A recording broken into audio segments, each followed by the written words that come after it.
haciendo en México y nuestra posición de apoyo a los mexicanos en Estados Unidos. ¿A qué hora lo recibe, mandatario? Creo que como a las 2 de la tarde.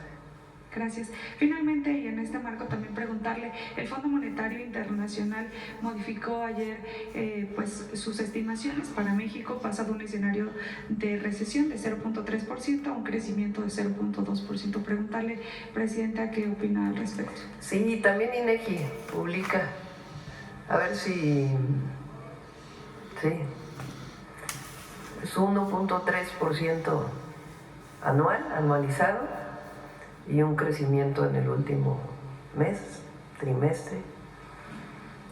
Y el Fondo Monetario ya ven que decía que iba a caer la economía, que iba a ser menos 0.3, creo que decían, y desde aquí dijimos, se están equivocando.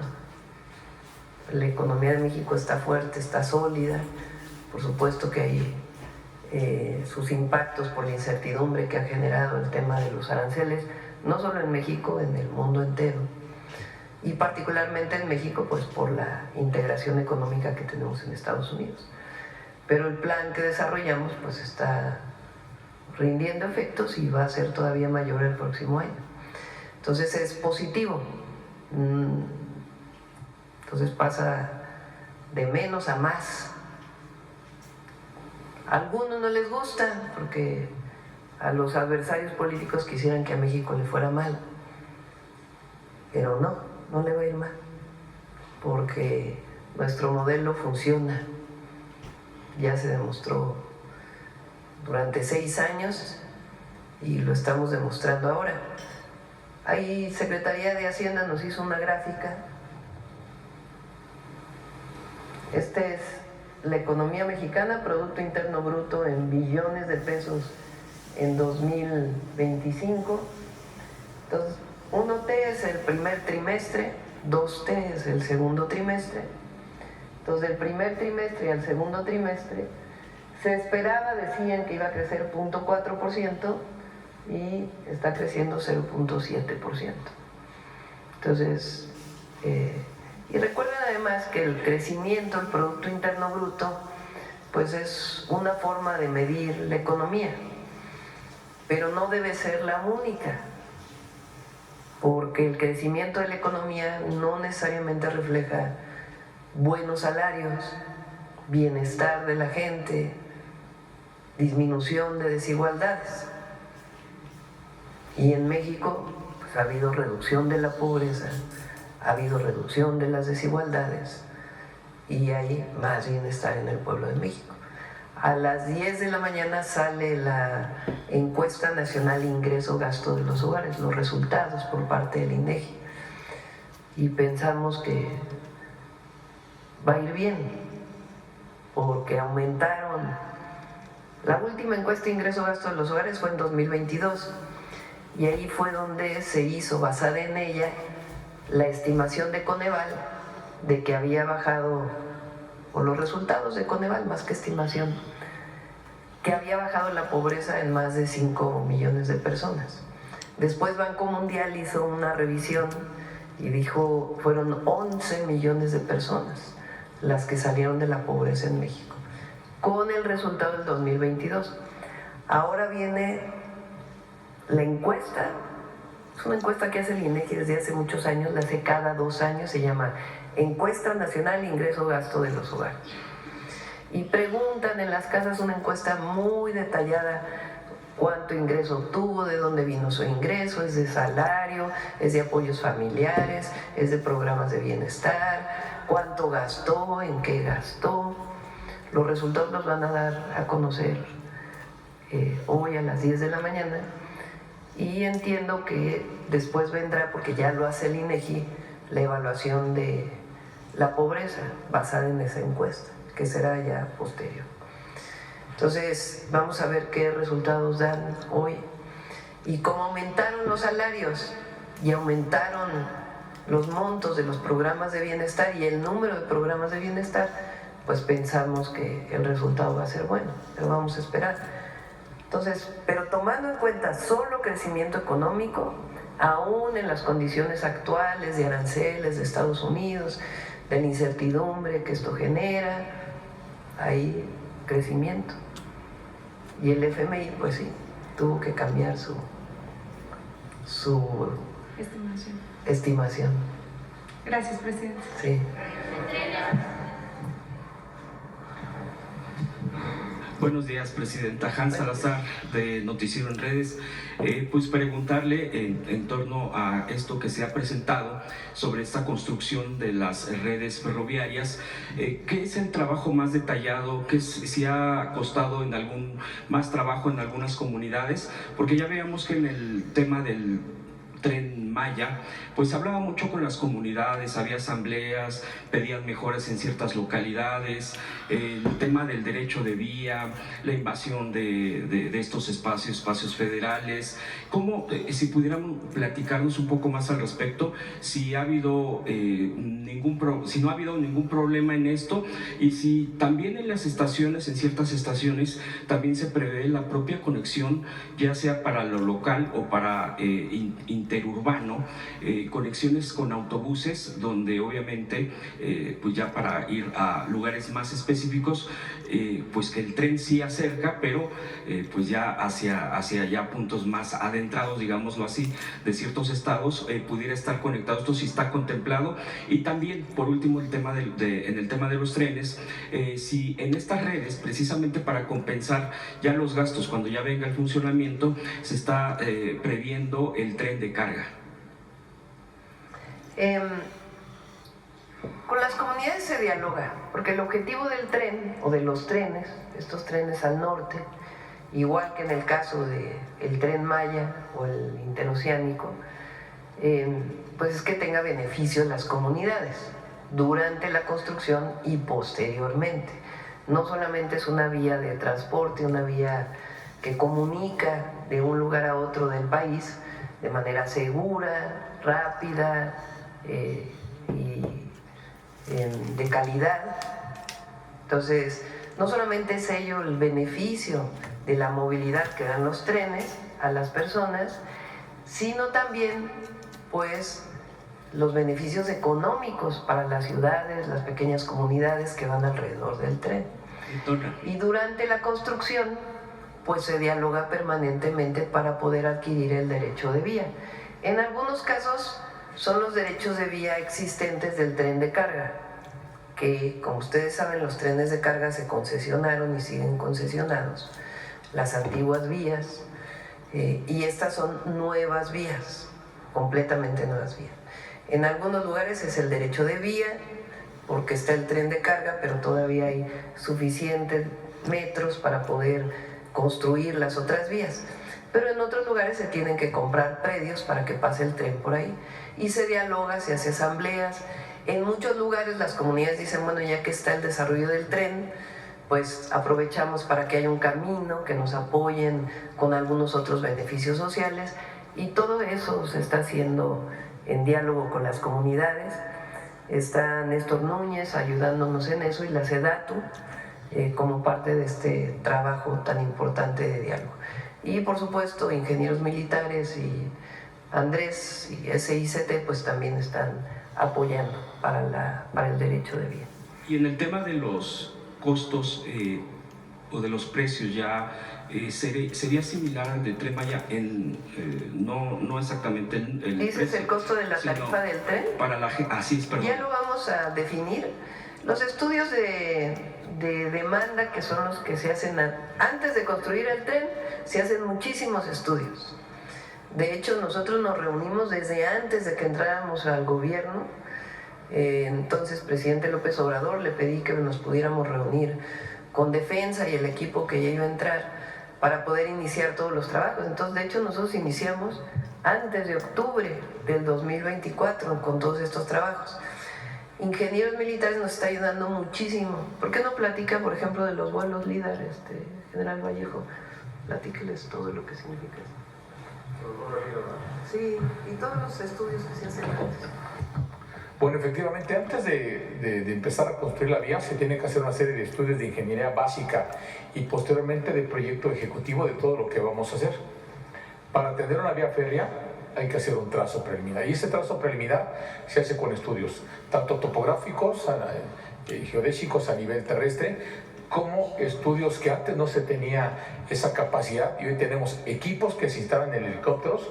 Es este sistema LIDAR, que realmente es un radar que se monta en un dron, o de hecho en el país, el único equipo que está montado sobre un helicóptero y tiene largo alcance es el que tiene la Secretaría de Defensa Nacional, con un helicóptero de la Fuerza Aérea y un equipo LIDAR que va haciendo un escaneo, imagínense, de cada 5 centímetros de un suelo de 400 metros de ancho por toda la longitud del tramo, y emite unas ondas radar que impactan en las copas de los árboles, regresan, vuelven a bajar, impactan en, en la infraestructura que está abajo de los árboles, regresan y después vuelven a impactar en el suelo. Nos permite en un solo escaneo tener una información que antes nos llevaba años. Determinamos primero las cotas, las curvas de nivel, luego qué infraestructura está construida sobre esas curvas de nivel, y ahí es donde aparecen un preliminar de todos los restos arqueológicos que se encuentran en el lugar, y de inclusive la infraestructura distinta al terreno que nos vamos a encontrar y que se va a tener que compensar a que se le compre el terreno. Es más, se cuentan hasta las copas de los árboles y el tipo de árboles con ese vuelo. Y con esa información regresamos a los respiradores para hacer el trazo. Y después hacemos estudios geológicos, geotécnicos y geofísicos, porque ya vivimos en el Tren Maya, para no impactar sobre zonas cársticas, sobre dolinas que tengan poca capacidad de carga, para no tocar ríos subterráneos y fallas geológicas. Para eso hacemos estudios sobre lo que el vuelo LIDAR, nuestra pretensión de trazo, el vuelo LIDAR nos dijo, y nuestra campaña geológica, vamos revisando las características del terreno para ver por dónde vamos a hacer el trazo. Y después le acompañamos de estudios hidrológicos. Hoy hacemos modelos de inundación distintos. Hemos platicado en varias juntas a la señora presidenta que la vieja vía ferroviaria porfiriana, por llamarla así, que se construyó en los 1900, a veces tiene nada más de cuerpo de terraplén lo que tiene este escalón. La vía férrea está a 50 centímetros, 70 centímetros, 1 metro. Hoy nuestras vías férreas están a 5 metros de altura mínimo. ¿Por qué? Porque tenemos obras de drenaje transversal. Y estas obras de drenaje transversal se hacen con modelos de simulación en el Tren Maya de 1000 años de lluvias extraordinarias. Y hoy las estamos haciendo en esta parte del país con 500 años. Es decir, que vengan lluvias extraordinarias con periodos de retorno de 500 años que inunden. Siempre que eso suceda, la vía permanecerá al menos 1 metro abajo, desde el hongo del riel hasta el cuerpo de terraplén. Allí llegará lo que llamamos el NAVE, el nivel de agua máximo extraordinario. Y también ahora dejamos muchísimos cruces de fauna, cruces peatonales. A veces tenemos, estos mismos estudios nos dicen, levanta la vía. ¿Por qué levantaste tanto la vía? Pues porque tienes que incrustar un cruce peatonal, un cruce ganadero, cruces para animales, y las obras de drenaje transversal. Todos esos estudios los hacemos hoy con una capacidad que tenemos de ingeniería. Por eso lo que estamos haciendo, y hay que repetirlo y dejarlo muy claro, estamos haciendo obra de calidad mundial. Tenemos los mejores equipos. Hoy tenemos una experiencia de construcción de vía férrea de muchos kilómetros. No cualquier país construye más de 1500 kilómetros de vía férrea en zonas tan complicadas como fue el sureste del país. Tenemos los mejores equipos, tenemos ingeniería, tanto las empresas constructoras como el cuerpo de ingenieros. Hoy tenemos equipos de tendido de vía que antes no había en el país. Compramos los insumos estratégicos de mejor calidad. Hoy México sí produce los durmientes. Ojalá produjéramos los rieles. Hemos invitado a la industria acerera que fabrique los rieles que necesitamos para no tengamos que hacer compras en el extranjero. Los elementos de fijación, las bajosuelas, todo lo que requiere la vía férrea es de la mejor calidad. Y estos estudios que hemos hablado, los estudios RAMS, ese es un proceso, una buena práctica internacional para ir construyendo la vía desde el proyecto, la construcción y la operación, con las mejores prácticas profesionales de seguridad y eficiencia. Entonces, evidentemente, cuando ya tenemos esa información, nuestros compañeros, nosotros le llamamos la punta de lanza le llamamos la cobertura social, el paraguas social. Nuestros compañeros de la Secretaría de Infraestructura, de la agencia reguladora, de SEDATU, de Bienestar, del INAVI, pues son los que van a negociar con los propietarios de los terrenos, pues para saber exactamente hasta dónde y para que decirle, lo que tenemos es que sabemos que tu terreno ya se inunda o no se inunda, o tiene estos bienes distintos a la tierra, o tienes tantos árboles, o tienes esta calidad de material. Hoy todo eso lo podemos determinar en base a estos estudios de ingeniería básica que les hemos mencionado aquí, que son tan importantes pues para que no gasten. El Estado mexicano no se puede el lujo de gastar dinero innecesario en comprar un terreno donde le aparezcan 40 vestigios arqueológicos, o comprar un trazo donde vamos a construir vía y lo paguemos y resulta que tenemos fallas geológicas importantes. Eso lo logramos hoy con los estudios que nos han instruido, que debemos realizar y que estamos dotados con los equipos para hacerlo. Eso es realmente lo que está sucediendo. Tengan la confianza de que lo que estamos haciendo, lo estamos haciendo como cualquier país que se apega a las mejores prácticas internacionales. ¿Es cuánto? Gracias. Presidenta, bueno, y además están los estudios de demanda. ¿Perdón, platicas, Andrés? Con su permiso, Presidenta. Sí, iniciamos, como decía la Presidenta, lo antes posible los estudios de demanda de los primeros 4 tramos. Los estudios de demanda son muy importantes porque nos dicen cuántas personas se quieren potencialmente mover, de dónde a dónde. Y son necesarios sobre todo para 2 cosas. El dimensionamiento de la flota. ¿Cuántos trenes vamos a necesitar para mover esas personas? Es precisamente con esos estudios de demanda que les decía yo la configuración de los trenes, que llegamos a la conclusión de que necesitamos unos trenes más largos y unos más cortos. ¿En qué horario se mueve la gente? Es distinto el horario, por ejemplo, Pachuca, Ciudad de México, sabemos que la relación es cotidiana, es personas que estudian y trabajan, que van a venir diario a la ciudad o viceversa. En contraste, Ciudad de México, Querétaro, no necesariamente es una relación tan intensa. Sí hay gente que hace el viaje diario, pero evidentemente es más gente la que hace ese viaje diario a Pachuca. Podemos imaginar que los días de la semana, y bueno, así salen los estudios, ya no solo lo tenemos que imaginar, los días de la semana también es distinto. Es distinto venir de Pachuca en lunes, por lo que les decía que es diario de trabajo, que en viernes o sábado de Querétaro. Entonces, eso nos permite dimensionar la flota, nos permite dimensionar las estaciones. Como ustedes saben, tenemos paraderos, estaciones intermedias y estaciones grandes. Hay poblaciones que van a tener un paradero porque es importante que tengan la conectividad. No quiere decir que sea necesario que el tren pare diario o pare en todos los servicios. Y entonces también lo que nos permiten los estudios de demanda es hacer el diseño operativo. Es qué recorridos vas a tener. Les enseñaba yo ahorita parte de los estudios que ya tenemos y unas propuestas preliminares del diseño operativo. Podemos todos o queremos hacer ya y ver el viaje Ciudad de México, Querétaro, pero para la gente, si no lo ves desde la Ciudad de México, no lo ves solo desde Querétaro, para la gente de Celaya y de San Juan del Río, pues el viaje tal vez más importante es Celaya-San Juan del Río, cruzando por el centro de Querétaro. Entonces eso es lo que nos permite hacer los estudios de demanda, y lo que estamos licitando a partir del día de hoy son los estudios de demanda con esas características en donde se usan registros administrativos, cuántas personas hoy hacen esos viajes en autobús, por ejemplo, cuántos los hacen en avión, cuántos los hacen en coche. Y adicionalmente se hacen levantamientos de encuestas. Si usted tuviera la alternativa de un tren que hiciera el recorrido en este tiempo, ¿preferiría usar el autobús o usar el tren? Entonces eso nos permite ir dimensionando cuántas personas se requieren. Y también parte del equipo de la agencia tiene experiencia justamente en sistemas de transporte público. En la localización de estaciones y en el diseño de las estaciones tenemos un componente, digamos, en términos de diseño, que es la integración urbana e integración con transporte público. Entonces está considerado, y hay variación, hay ciudades y zonas donde tenemos que considerar que muchas personas pueden llegar a la estación, por ejemplo, en coche. Pero también hay otras donde es muy evidente que la conexión sustantiva es con transporte público. Por darles un ejemplo, en el servicio a Pachuca tenemos una estación que es en Telles, que es también donde está la terminal del Tuzobús. Entonces, si uno estamos teniendo una estación terminal en Pachuca lo más cerca del centro posible, pero también una en Telles que te conecta al inicio del recorrido del Tuzobús, que a muchísima gente le va a dar el servicio, no hasta el centro, pero en toda la zona metropolitana de Pachuca. Pero tendría capacidad, por ejemplo, en esto, Buenavista, para toda esta conexión, porque sería la conexión de la Ciudad de México para los estados. Ahí cómo se podría hacer.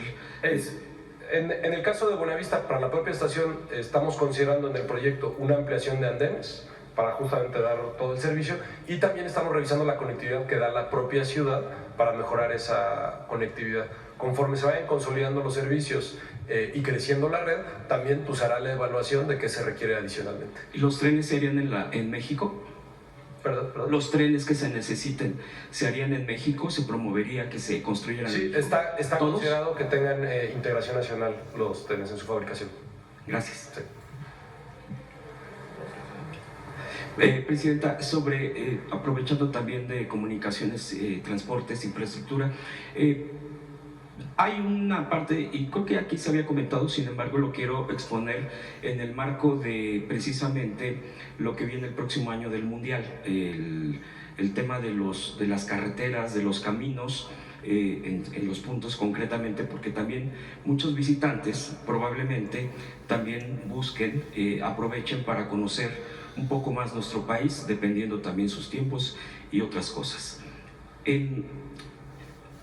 Hay una forma de conectar el Valle de México en la parte oriente con el AIFA, que es el circuito exterior mexiquense, y luego conecta con una parte que estaba checando que se denomina ya periférico, el periférico oriente, y que es donde está tremendamente, ya tiene muchos años, con no baches, está realmente terrible el espacio, y cada vez se deteriora más, pues por las lluvias, por todo eso.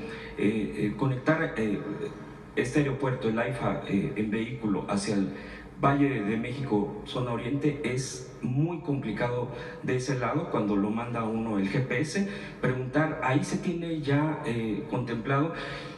Porque, bueno, entiendo que también el Estado de México, porque está entre el Estado de México y la Ciudad de México, ese tramo, es lo que yo entiendo. ¿Ahí habría algún tipo de conversión del gobierno federal? ¿Se contempla algo ahí, Presidenta?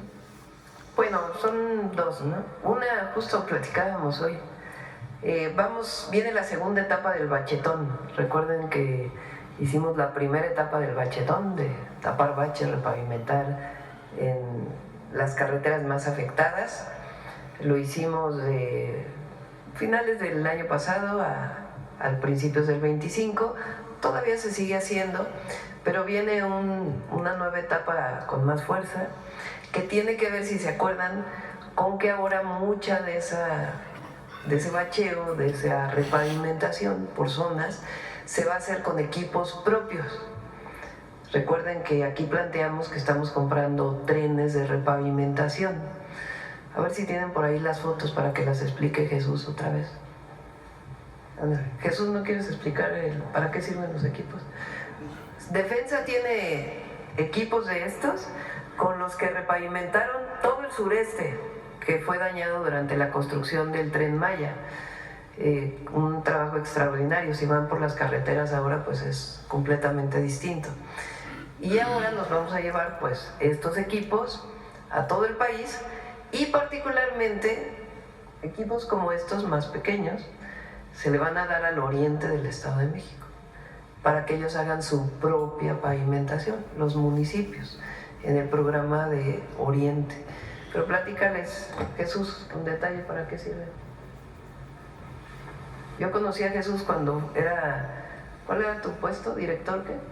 Director de Obras de Infraestructura. Director de Obras de Infraestructura de la Ciudad de México. Durante mucho tiempo trabajó ahí y es especialista en carpeta asfáltica. Pues, entre otras de sus especialidades, porque es ingeniero estructurista. Pocos con el conocimiento de Jesús. Adelante. miren, pues este es un tren de repavimentación que tiene diferentes equipos. Los tradicionales son la perfiladora o fresadora, que es con la que se tritura la carpeta asfáltica y que nos da, digamos, lo que le llamamos conservación periódica, que es reemplazar la carpeta que está dañada cuando ese es el tipo de daño. Una vez que sale la perfiladora, entran unas barredoras y el segundo equipo que entra es la extendedora o finisher. Estamos adquiriendo equipos que permiten hacer lo que se llama riego sincronizado. ¿Qué quiere decir esto? Que simultáneamente tienden lo que pega con la superficie, que es la emulsión, con la mezcla asfáltica, y son equipos de última generación, y eso nos permite tener carpetas de 3 centímetros o de 2,5. Eso lo hicimos en la ciudad en los últimos 6 años en varios tramos, por ejemplo Tlalpan, y son equipos especializados para hacer ese tipo de trabajos. Entonces nos permite tener conservación rutinaria, que son estas microcarpetas, o conservación ya de repavimentación, que es cambiar la carpeta completa. Además, traemos estos equipos que son estabilizadores o recuperadoras. Estos pueden llegar a bajar hasta 50 centímetros, 1 metro, y cuando está dañada la estructura, que es lo que realmente resiste las cargas, hay que entrar a restaurar esas capas. De nada sirve estar cambiando el asfalto, sino nuevamente se daña en muy poco tiempo. Entonces, en algunas carreteras hay que entrar con estabilizadoras, y estamos adquiriendo estabilizadoras. Y luego hay 3 tipos de compactadoras. Una vez que uno tiende las diferentes capas, hay que compactarlas. Hay lo que le llaman los pata de cabra, los compactadores de rodillo y los neumáticos. La energía de compactación es distinta de cada uno de estos equipos, ya sea por profundidad, por concentración de esfuerzos, y estos lo que hacen es trabajar las capas inferiores, la subbase, la base, y los otros lo que trabajan sobre todo son las carpetas asfálticas. Esa, lo que le llaman es armar la carpeta, se le dan 2 pasadas, y se dan más pasadas se daña, se empieza a fisurar, y los compactadores neumáticos lo que hacen es cerrar el poro. Entonces cada uno tiene su función específica. Esta es la visión que tenemos. Cada uno de estos trenes, dependiendo de los tipos de trabajo, va a poder avanzar del orden de 2,000 metros cuadrados por jornal, o inclusive más. Eran más o menos los rendimientos que llegábamos a tener en la ciudad, dependiendo de los horarios que tengamos disponibles. Y bueno, me faltó hablar de la pipa aspersora, que se requieren riegos de emulsión, tanto de sello como de riego de liga, que es lo que pega. En fin, esto es en general lo que es un equipo, un tren. Y ¿Cuántos vamos a adquirir este año? Este año vamos a adquirir 30. 30 completos.